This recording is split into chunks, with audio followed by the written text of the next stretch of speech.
Shalom, saudara yang dikasihi Tuhan Yesus Kristus. Hari ini kita merenungkan salah satu momen paling penting dalam perjalanan iman Abraham. Saat Allah meneguhkan kembali janjinya, memperbarui perjanjian itu, dan memberi nama baru baik kepada Abram maupun Sarai. Mari terlebih dahulu kita baca Kejadian 17 ayat 1. Ketika Abram berumur 99 tahun, maka Tuhan menampakkan diri kepada Abram dan berfirman kepadanya, "Akulah Allah yang Maha Kuasa, hiduplah di hadapanku dengan tidak bercela." Peristiwa ini menunjukkan bahwa Allah bukan hanya memberi janji, tetapi Ia memelihara dan menyempurnakan janji itu sampai tuntas. Mari kita perhatikan beberapa hal. Pertama, Allah menampakkan diri dan memulai dengan panggilan kekudusan. Kisah ini dimulai dengan kalimat yang penuh kekuatan ketika Abram berumur 99 tahun.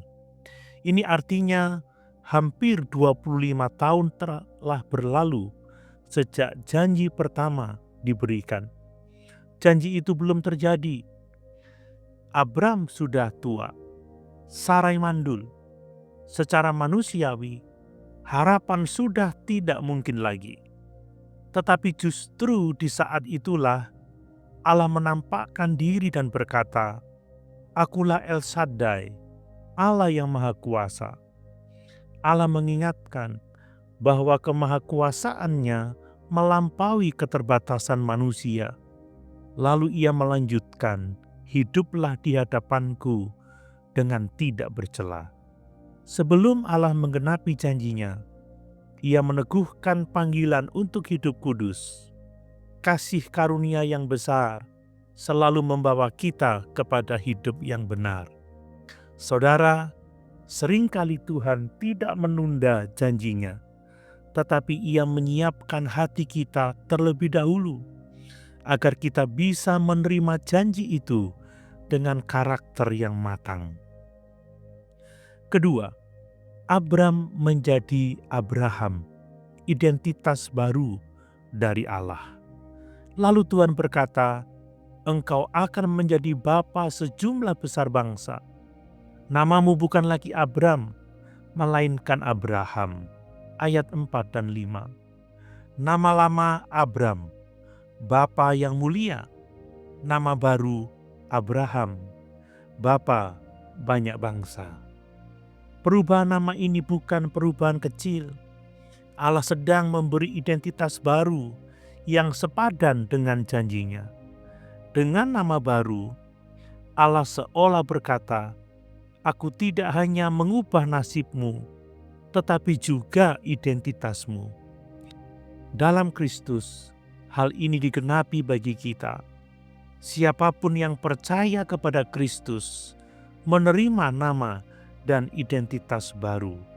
Dari berdosa menjadi dibenarkan, dari musuh Allah menjadi anak Allah, dari orang lama menjadi ciptaan baru. Jadi siapa yang ada di dalam Kristus, ia adalah ciptaan baru. 2 Korintus 5 ayat 17. Allah bukan hanya memberi berkat, tetapi juga membentuk ulang hidup kita dari dalam keluar. Ketiga, Sarai menjadi Sarah. Dari seorang yang sudah tua usianya menjadi ibu para raja. Allah juga mengubah nama Sarai. "Sarai istrimu janganlah engkau panggil Sarai lagi, tetapi Sarah." Ayat 15. Nama lama Sarai berarti putri bangsawan kecil. Nama baru Sarah, putri bangsawan bagi bangsa-bangsa. Allah tidak hanya mengangkat Abraham, tetapi juga mengangkat Sarah untuk memikul bagian janji itu.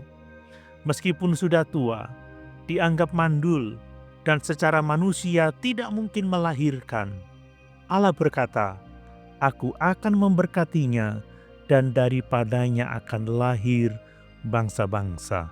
Ayat 16.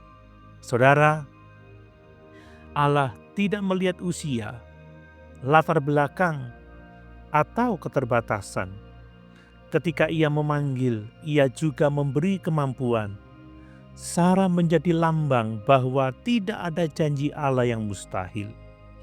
Dan melalui garis keturunan Sarah, bukan Hagar, Mesias akhirnya lahir. Kita melihat bahwa Allah sudah menetapkan sejak awal bagaimana garis keselamatan dibangun melalui kasih karunia, bukan kekuatan manusia. Ketiga, sunat sebagai tanda perjanjian yang kudus. Allah memberi perintah yang kuat kepada Abraham. Inilah perjanjianku, setiap laki-laki harus disunat. Ayat 10. Sunat adalah tanda perjanjian, bukan syarat keselamatan.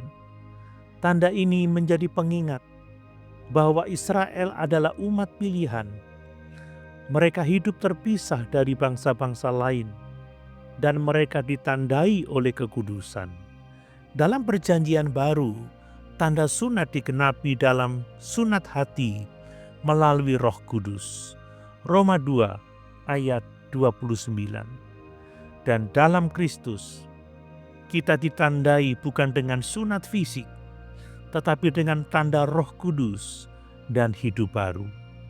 Rasul Paulus menulis, dalam Dia kamu telah disunat, bukan oleh tangan manusia, tetapi oleh sunat Kristus.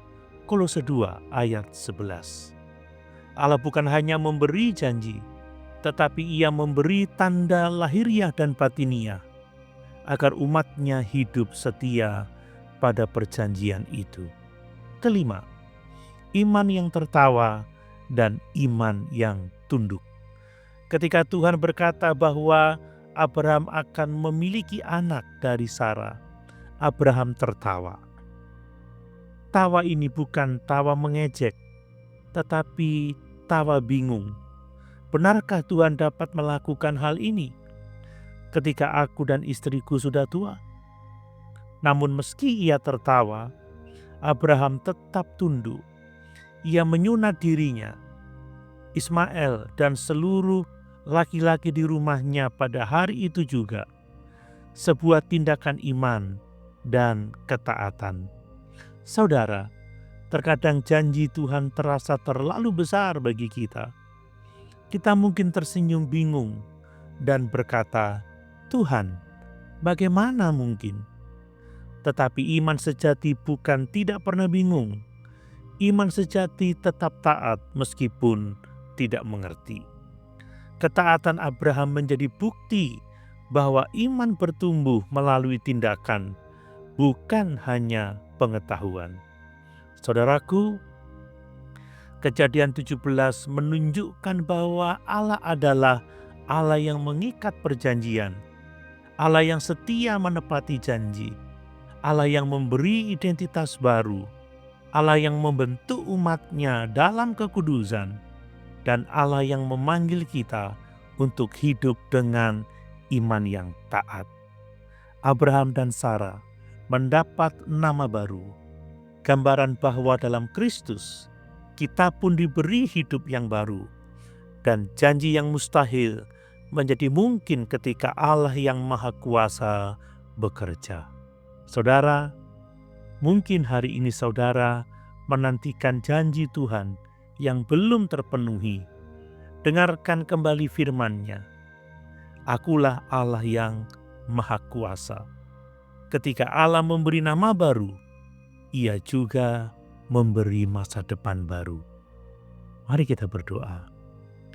Tuhan Yesus Kristus, Engkaulah penggenap setiap perjanjian Allah. Terima kasih karena Engkau memberi kami identitas baru sebagai anak-anak Allah. Ajar kami hidup di hadapan-Mu dengan kudus dan tidak bercela. Tolong kami untuk percaya pada janji-Mu, meskipun waktunya terasa lama dan jalannya sulit dimengerti.